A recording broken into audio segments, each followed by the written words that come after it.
Hey everybody, तो मैं आपके लिए लेकर आ चुकी हूँ कक्षा 12वीं उपभोक्ता एवं व्यवहार मांग वक्र वाला चैप्टर, सेकेंड नंबर चैप्टर अर्थशास्त्र का। अभी तक हमने इसमें 1 मार्क्स के क्वेश्चन सारे टोटल कर लिए थे, साथ ही 2 मार्क्स के जो क्वेश्चन थे वो भी हमने कर लिए थे। इस वीडियो में हम 3rd मार्क्स के जो 3 अंक के क्वेश्चन है उनको डिस्कस करेंगे, साथ ही हम 5 मार्क्स के क्वेश्चन के आंसर को भी देखेंगे। तो चलिए वीडियो को स्टार्ट करते हैं। तो 3 मार्क्स क्वेश्चन में सबसे पहले हमारे सामने प्रश्न आता है, लघुत्तरी प्रश्न, उपयोगिता की 3 विशेषताएं लिखिए। तो उपयोगिता की 3 विशेषताओं को देख लेते हैं। जैसा कि फ्रेंड आप स्क्रीन पर देख सकते हैं, उपयोगिता की निम्नलिखित विशेषताएं हैं। उपयोगिता का कोई भौतिक रूप नहीं होता है, यानी कि उपयोगिता को हम छू नहीं सकते हैं, उसे टच नहीं कर सकते हैं, उसका कोई भी फिजिकल रूप नहीं होता है। सेकेंड विशेषता है, एक ही वस्तु की उपयोगिता एक ही व्यक्ति के लिए समय व स्थान के साथ बदल जाती है। यानी कि कोई भी वस्तु, मान लीजिए जैसे कि कूलर, अगर कोई व्यक्ति राजस्थान में है तो उस व्यक्ति के लिए कूलर की उपयोगिता अधिक होगी, और अगर कोई वस्तु व्यक्ति कश्मीर में है तो उसी कूलर की उपयोगिता उस व्यक्ति के लिए नहीं होगी। यानी कि एक ही वस्तु की उपयोगिता एक ही व्यक्ति के लिए समय व स्थान के साथ बदल जाती है। उसके बाद इसकी 3rd विशेषता है, उपयोगिता सदैव सकारात्मक नहीं होती। यानी कि ऐसा जरूरी नहीं है कि उपयोगिता सदैव सकारात्मक हो। यानी कि जैसे कि शराब पीना, अगर हम शराब बार बार पीते हैं तो हमें उपयोगिता तो मिलती है, परंतु वो हमारे शरीर के लिए क्या है, हानिकारक है।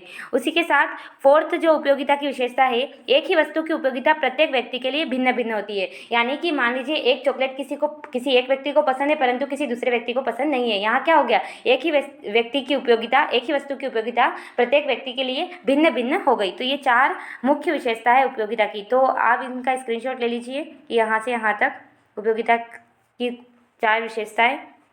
चलिए अब नेक्स्ट क्वेश्चन की तरफ आगे बढ़ते हैं। सो फ्रेंड, जैसा कि आप देख सकते हैं, हमारा नेक्स्ट क्वेश्चन है, सीमांत उपयोगिता, कुल उपयोगिता तथा औसत उपयोगिता में संबंध बताइए। तो हमें इन तीनों के बारे में बताना है। तो चलिए इसके आंसर को देख लेते हैं। जैसा कि फ्रेंड आप स्क्रीन पर देख सकते हैं, कुल उपयोगिता किसी वस्तु की एक निश्चित मात्रा के उपभोग से प्राप्त उपयोगिता का योग कुल उपयोगिता कहलाती है। दूसरा, सीमांत औसत उपयोगिता, किसी वस्तु की मात्रा को कुल उपयोगिता से भाग देने पर औसत उपयोगिता प्राप्त होती है। तीसरा, सीमांत उपयोगिता, कुल उपयोगिता में वह परिवर्तन है जो वस्तु की एक अतिरिक्त इकाई के उपभोग करने से होता है, सीमांत उपयोगिता कहलाती है। उसके बाद कुल उपयोगिता, औसत उपयोगिता और सीमांत उपयोगिता में संबंध, कुल उपयोगिता सीमांत उपयोगिता का योग होती है। यानी कि जो भी सीमांत उपयोगिता होती है, जब उसे हम ऐड कर देते हैं तो हमें कुल उपयोगिता प्राप्त हो जाती है। जैसे कि टीयू का मतलब है टोटल यूटिलिटी यानी कि कुल उपयोगिता, एमयू का मतलब है मार्जिनल यूटिलिटी यानी कि सीमांत उपयोगिता। तो जब हम सभी सीमांत उपयोगिता को जोड़ देते हैं तो हमें टोटल यूटिलिटी यानी कि कुल उपयोगिता मिल जाती है। उसके बाद जब सीमांत उपयोगिता 0 हो जाती है तो वहाँ कुल उपयोगिता अधिकतम हो जाती है। तो इस प्रकार इसमें हमको संबंध बताना है। पहले हमें इनकी डेफिनेशन बतानी है। तो आप यहाँ से यहाँ तक का स्क्रीनशॉट ले लीजिए, उसके बाद यहाँ से यहाँ तक का स्क्रीनशॉट ले लीजिए। सो आई होप आपने स्क्रीनशॉट ले लिया होगा। चलिए हम अपने नेक्स्ट क्वेश्चन की तरफ आगे बढ़ते हैं। जैसा कि आप देख सकते हैं, हमारा नेक्स्ट क्वेश्चन है, मांग के नियम की सचित्र व्याख्या कीजिए। यानी कि जो मांग का लॉ है उसको हमें समझाना है। तो चलिए इसके आंसर को देख लेते हैं।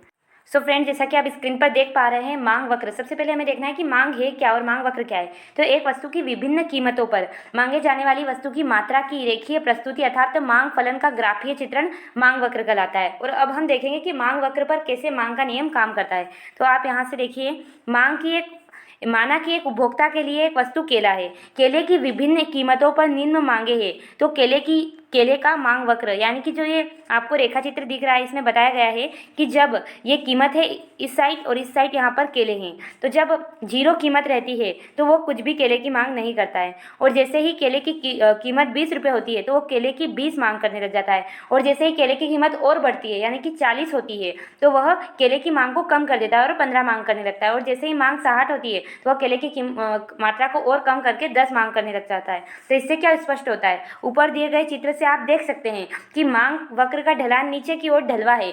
इससे यह स्पष्ट होता है कि कम कीमतों पर उपभोक्ता अधिक वस्तुओं की मांग खरीदने को इच्छुक है तथा अधिक मूल्यों पर वस्तुओं की कम मात्रा की मांग करता है। और यही क्या है, मांग का नियम। तो आपको एंड में लिख देना है, अर्थात वस्तु की कीमत तथा मांगे जाने वाली मात्रा के बीच ऋणात्मक संबंध होता है। यानी कि जब कीमत ज़्यादा थी तो वस्तु की मांग कम हो रही थी, और जब वस्तु की कीमत कम हो गई तो जो मांग थी वो बढ़ गई। तो यहाँ पे क्या है, विपरीत यानी कि ऋणात्मक संबंध है। और यही क्या है, मांग का नियम है। तो इस प्रकार इस आंसर को आपको लिखना है। और हो सके तो आप एक काम कर लेना, जो ये नीचे मांग का नियम नीचे लिखा है इसे आप सीधा के सीधा उठाकर यहाँ पे ऊपर लिख देना, तो वो ज़्यादा अच्छा रहेगा। ओके, सो आप इसका स्क्रीनशॉट ले लीजिए, पहले यहाँ से यहाँ तक का स्क्रीनशॉट, उसके बाद इस रेखा चित्र का स्क्रीनशॉट और इसके बाद इसका स्क्रीनशॉट। तो चलिए अपने नेक्स्ट क्वेश्चन की तरफ आगे बढ़ते हैं। सो फ्रेंड, नेक्स्ट क्वेश्चन है हमारा, अनधिमान वक्रों की 3 विशेषताएं लिखिए। यानी कि जो अनधिमान वक्र है इसे उदासीनता वक्र और तटस्थता वक्र भी कहते हैं। तो इनकी 3 विशेषताएं लिखनी है। तो चलिए इसके आंसर को देख लेते हैं। जैसा कि आप स्क्रीन पर देख पा रहे हैं, अनधिमान वक्र की विशेषताएं। फर्स्ट, अनधिमान वक्र बाएं से दाएं नीचे की ओर ढलवा होते हैं, ये इसकी फर्स्ट विशेषता है। उसके बाद सेकेंड, उच्च अनधिमान वक्र उपयोगिता के उच्च स्तर को प्रदान करता है या स्तर को दर्शाता है।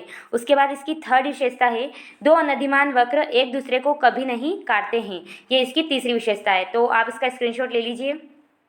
सो आई होप आपने स्क्रीनशॉट ले लिया होगा। चलिए हम अपने नेक्स्ट क्वेश्चन की तरफ आगे बढ़ते हैं। जैसा कि आप स्क्रीन पर देख सकते हैं, हमारा नेक्स्ट क्वेश्चन है क्वेश्चन नंबर 5, अनधिमान मानचित्र को समझाइए। यानी कि अनधिमान मानचित्र क्या होता है, चलिए इसके आंसर को देखते हैं। सो स्क्रीन आपके सामने है, उदासीन मानचित्र।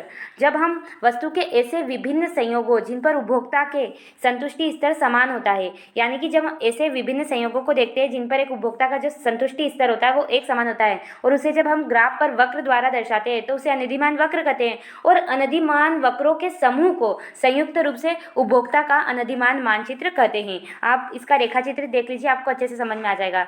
जैसे कि ये एक अनधिमान वक्र है यहाँ पर, और जब बहुत सारे ऐसे अनधिमान वक्र हो जाते हैं तो उनको यहाँ पर आप देख सकते हैं, जब बहुत सारे अनधिमान वक्र यहाँ पर हो गए तो इनको संयुक्त रूप से अनधिमान मानचित्र कहा गया। तो यही है इसकी डेफिनेशन। तो आप इसका स्क्रीनशॉट ले लीजिए, यहाँ से यहाँ तक एक स्क्रीनशॉट ले लीजिए और उसके बाद इन दोनों रेखाचित्र का स्क्रीनशॉट ले लीजिए। तो चलिए अपने नेक्स्ट क्वेश्चन की तरफ आगे बढ़ते हैं। हमारा नेक्स्ट क्वेश्चन है, किसी वस्तु की मांग के निर्धारक तत्वों को लिखिए। जो भी किसी वस्तु की मांग को निर्धारित करते हैं उन तत्वों के बारे में हमने लिखना है। जैसा कि आप स्क्रीन पर देख सकते हैं, मांग को प्रभावित या निर्धारित करने वाले तत्व। अगर कभी ऐसा आ जाए कि प्रभावित करने वाले तत्व कौन है, तो भी आपको यही सारे तत्व लिखने हैं। तो सबसे पहला तत्व है वस्तु की कीमत। किसी वस्तु की मांग को प्रभावित करने वाला सबसे प्रमुख तत्व है उसकी कीमत होती है। वस्तु की कीमत में परिवर्तन के फलस्वरूप उसकी मांग में भी परिवर्तन होता है। प्राय वस्तु की कीमत के घटने से मांग क्या हो जाती है, बढ़ जाती है, और कीमत के बढ़ने से मांग घट जाती है। दूसरा जो तत्व है वो है उपभोक्ता की आय। उपभोक्ता की आय भी किसी वस्तु की मांग को निर्धारित करने वाला महत्वपूर्ण निर्धारक तत्व है। किसी व्यक्ति की आय बढ़ जाने से वह वस्तु की अधिक मात्रा ऊंचे मूल्य पर क्रय कर लेगा, लेकिन किंतु अगर उसकी आय कम है तो वस्तु का मूल्य कम होने पर भी वह उसकी कम मात्रा ही क्रय करेगा। तो इस प्रकार दूसरा कारण हुआ उपभोक्ता की आय। और अब थर्ड है धन का वितरण। यदि समाज में धन का वितरण असमान है, यानी कि जितने भी लोग हैं उनके पास अलग अलग जो रिसोर्सेस है वो पैसे के अलग अलग है, तो ऐसी वस्तुओं की मांग अधिक होगी जो पूंजीपतियों द्वारा क्रय की जाती है। यदि धन का वितरण समान है तो धनी और निर्धनों की आय में कम अंतर है तो मांग बढ़ेगी। यानी कि कुछ ऐसी वस्तुएं जो हाई क्लास लोग ही खरीद सकते हैं तो उसकी मांग, अगर ज़्यादातर हाई क्लास लोग रहते हैं किसी देश में तो उसकी मांग अधिक होगी, और अगर ज़्यादा गरीब रहते हैं तो उस वस्तु की मांग कम होगी। यानी कि धन का वितरण कैसे हुआ है उसका भी इफेक्ट पड़ता है मांग पर। उसके बाद जो फोर्थ पॉइंट रहेगा, जनसंख्या में परिवर्तन। यानी कि जनसंख्या बढ़ने पर मूल्य में वृद्धि होने पर भी मांग अधिक हो जाती है, और जनसंख्या अधिक होने पर देश और वस्तुओं सेवाओं की मांग अधिक होगी। कम जनसंख्या होने पर इनकी मांग कम होगी। उसके बाद जो फिफ्थ कारण हो जाता है ऋतु में परिवर्तन। जाड़े की ऋतु में बर्फ का मूल्य काफ़ी कम हो जाने पर भी बर्फ की मांग नहीं होती है, किंतु इसके विपरीत गर्मी की ऋतु में बर्फ का मूल्य बढ़ जाने पर भी उसकी मांग कमी नहीं आती है। अतः ऋतु परिवर्तन का भी मांग पर प्रभाव पड़ता है। ऐसा तो नहीं है भाई कि आप कुल्फ़ी ठंड में खाओगे, अगर जो कुल्फ़ी है वो आप गर्मी में ही खाओगे, भले वो 10 की मिले या 50 की मिले। अगर मान लो ठंड में 2 रुपये की कुल्फ़ी मिल रही है तो ऐसा तो है ही नहीं कि आप ठंड में कुल्फ़ी खाने लग जाओगे, वो तो गर्मी में खाओगे। तो ऋतु का भी इफेक्ट होता है एक मांग पर। उसके बाद सिक्स्थ कारण होता है भविष्य में मूल्य वृद्धि की संभावना। मूल्य अपरिवर्तित होने पर भी यदि भविष्य में मूल्य वृद्धि की संभावना होती है तो वर्तमान में ही वस्तु की मांग बढ़ने लगती है। यानी कि अगर आपको पता चल जाए कि 5 दिन बाद चीनी जो है शक्कर उसके दाम 200 रुपये किलो हो जाएगी, तो आज आप अभी से ही चीनी खरीद कर रख लोगे। तो इससे क्या हुआ, आपको पता चला कि भविष्य में मांग बढ़ेगी, तो मांग बढ़ने की संभावना से आपने चीनी की मांग को बढ़ा दिया। तो मूल्य वृद्धि की संभावना भी मांग पर प्रभाव डालती है। तो ये कारण रहेंगे मांग की कीमत को निर्धारित करने वाले तत्व। तो जैसा कि आप देख सकते हैं, आप इन 4 तत्वों का पहले स्क्रीनशॉट ले लीजिए, उसके बाद इन 2 का। आई होप आपने स्क्रीनशॉट ले लिया होगा। चलिए अपन नेक्स्ट क्वेश्चन की तरफ आगे बढ़ते हैं। फ्रेंड, आप जैसे कि देख सकते हैं, हमारा नेक्स्ट क्वेश्चन है, सामान्य तथा निम्न स्तरीय वस्तु क्या है समझाइए। तो हमें सामान्य और निम्न स्तरीय वस्तु की परिभाषा को बताना है। तो चलिए इसके आंसर को देख लेते हैं। जैसा कि आप स्क्रीन पर देख पा रहे हैं, सामान्य वस्तु से आप क्या समझते हैं? तो वे वस्तुएं जिनकी मांग में वृद्धि होती है जब उपभोक्ता की आय बढ़ती है। तथा मांग में कमी हो जाती है जब उपभोक्ता की आय घटती है। सामान्य वस्तुएं कहलाती है, यानी कि कुछ वस्तुएं ऐसी होती है जो उपभोक्ता की आय के साथ उनकी मांग में भी वृद्धि हो जाती है, और उपभोक्ता की अगर आय कम हो गई तो फिर उनकी मांग में भी कमी आ जाती है। तो ऐसी वस्तुएं सामान्य वस्तु होती है। अब निम्न स्तरीय वस्तु को परिभाषित कीजिए। तो निम्न स्तरीय वस्तु वे वस्तुएं हैं, ऐसी वस्तुओं को कहा जाता है जिनका उपभोक्ता की आय के साथ विपरीत दिशा में संबंध होता है। यानी कि जो अभी हमने ऊपर सामान्य वस्तुएं पढ़ी वो उपभोक्ता की आय के सेम दिशा में ज़्यादा कम हो रही थी उसकी मांग, पर यहाँ पर विपरीत दिशा में होगी, यानी कि आय के साथ विपरीत दिशा में संबंध होता है। अर्थात उपभोक्ता की आय में वृद्धि होने से जिन वस्तुओं की मांग में कमी आ जाती है, और उपभोक्ता की आय में कमी होने से जिन वस्तुओं की मांग में वृद्धि हो जाती है, निम्न स्तरीय वस्तु कहलाती है। यानी कि जैसे कि मोटा अनाज मतलब ज्वार बाजरा, जैसे कि कुछ चीज़ें जब पुराना टाइम था उस टाइम पे जो हमारे पूर्वज थे वो बाजरे और ज्वार की रोटी खाते थे, क्योंकि उस टाइम पे उनकी आय कम थी। आज हमारी आय अधिक है तो हम गेहूं को खाते हैं। ऐसा नहीं है कि हम बहुत ज़्यादा मात्रा में ज्वार और बाजरा को खाने लग गए, क्योंकि वो क्या है, ज्वार और बाजरा निम्न स्तरीय वस्तु है। आय बढ़ने पर हमने उनकी मात्रा को कम कर दिया। तो जो ऐसी वस्तुएं होती है उन्हें निम्न स्तरीय वस्तु कहते हैं। और जो ऊपर हमने सामान्य वस्तुएं बताई वे ऐसी वस्तुएं जो आय के साथ बढ़ती है। जैसे कि हम किसी भी ब्रेड या इसको ले लें जो आज की डेट में ज़्यादा है, जैसे पिज़्ज़ा को ले लें। अगर किसी व्यक्ति की आय बढ़ रही है तो वो पिज़्ज़ा का उपभोग ज़्यादा करेगा, और अगर उसकी आय कम हो जाती है तो वो पिज़्ज़ा का उपभोग कम करेगा। तो ये होता है सामान्य वस्तु और निम्न स्तरीय वस्तुओं में डिफरेंस। तो ये इनकी डेफिनेशन है। तो आप यहाँ से यहाँ तक पहले एक स्क्रीनशॉट ले लीजिए और उसके बाद यहाँ से यहाँ का एक स्क्रीनशॉट ले लीजिए। चलिए अपने नेक्स्ट क्वेश्चन की तरफ आगे बढ़ते हैं। सो गाइस, जैसा कि आप स्क्रीन पर देख पा रहे हैं हमारा नेक्स्ट क्वेश्चन है स्थापन्य तथा पूरक वस्तुएं क्या है समझाइए। तो चलिए देख लेते हैं इनका आंसर। जैसा कि आप देख सकते हैं स्थापन्य को परिभाषित कीजिए। ऐसी दो वस्तुओं के उदाहरण दीजिए जो एक दूसरे के स्थापन्य हैं।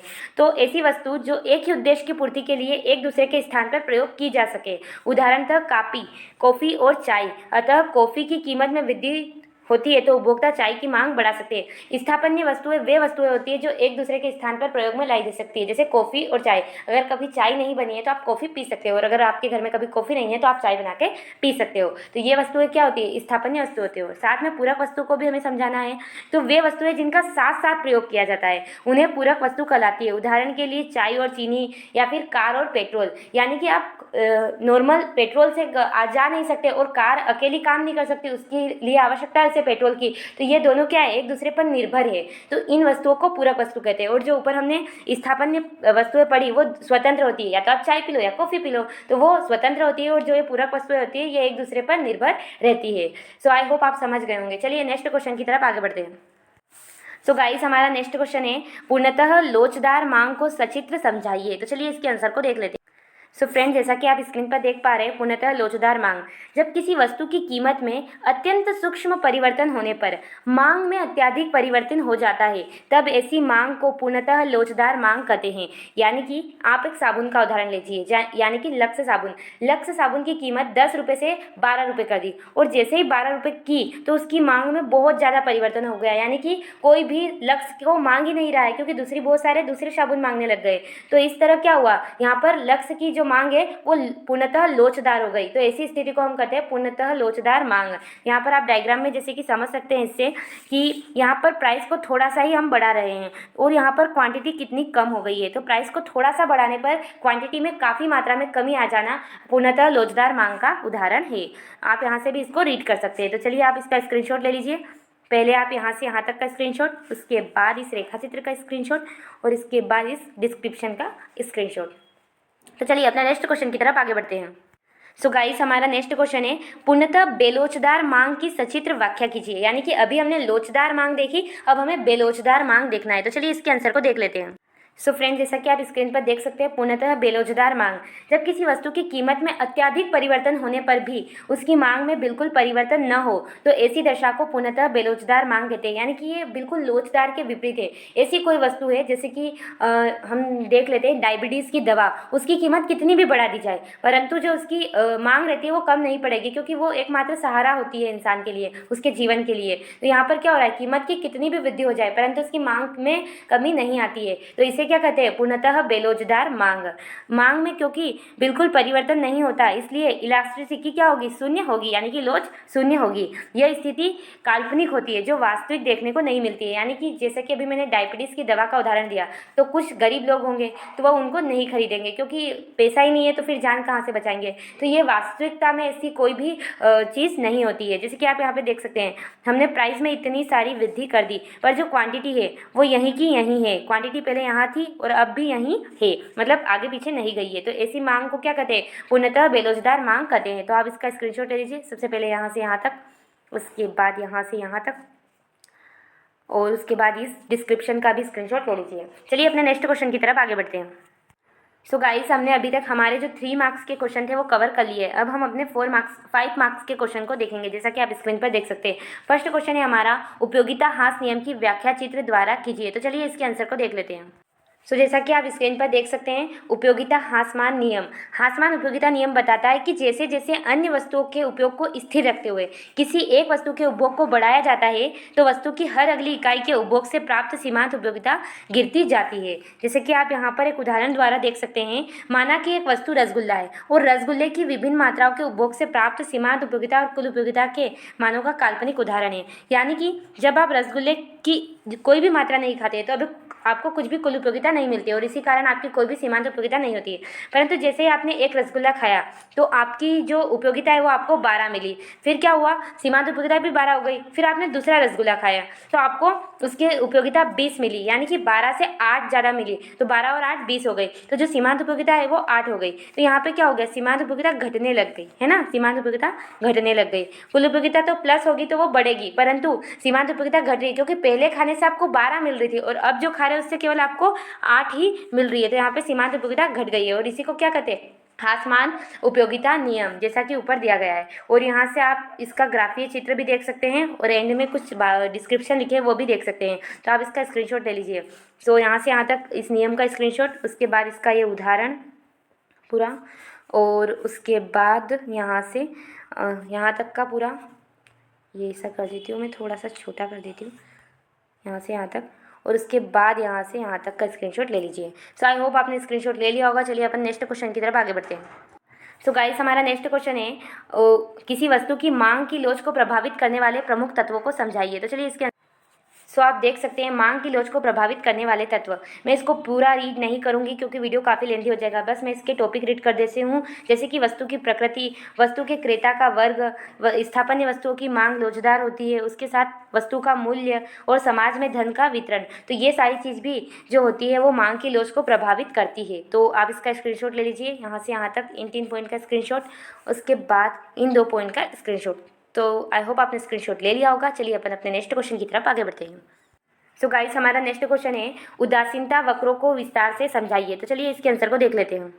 सो आप देख सकते हैं, उदासीनता वक्र, इसे अनधिमान वक्र भी कहते हैं। जब हम वस्तु के ऐसे विभिन्न संयोगों जिन पर उपभोक्ता को संतुष्टि स्तर समान होता है ग्राफ पर वक्र द्वारा दर्शाते हैं तो उसे उदासीनता वक्र यानी कि अनधिमान वक्र कहते हैं। तो ये इसकी डेफिनेशन हो गई। बाकी सब आप स्क्रीनशॉट ले लीजिए क्योंकि वीडियो लेंथी हो जाएगा।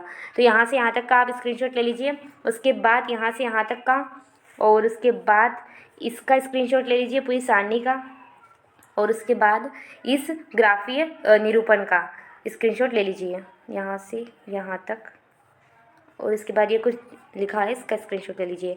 सो इतना बड़ा आंसर आपको लिखना पड़ेगा क्योंकि ये 5 मार्क्स का क्वेश्चन है, इसलिए आप इसे अच्छे से लिख देना। सो गाइस, जैसा कि आप स्क्रीन पर देख पा रहे हैं, हमारा नेक्स्ट क्वेश्चन है, उपयोगिता ह्रास नियम के अपवाद लिखिए। तो चलिए इसके आंसर को देख लेते हैं। सो फ्रेंड, जैसा कि आप देख सकते हैं, उपयोगिता ह्रास नियम के अपवाद लिखिए। तो कुछ परिस्थितियाँ ऐसी होती है जिसमें यह नियम लागू नहीं होता है, और जिन परिस्थितियों में यह नियम लागू नहीं होता उन्हें अपवाद कहते हैं। तो मैं इसका भी पॉइंट आपको रीड कर दूंगी, आप स्क्रीनशॉट ले लेना। वस्तु की अत्यंत सूक्ष्म मात्रा में, मादक पदार्थ में, उसके बाद शौक, शान शौकत और दिखावे में, दुर्लभ वस्तुओं के संग्रह में, साथ ही यहाँ पर सुरीले गीत एवं कविताओं में और सुविधाओं का विस्तार में। तो इन चीज़ों पर उपयोगिता ह्रास नियम का नियम लागू नहीं होता। तो आप स्क्रीनशॉट ले लीजिए।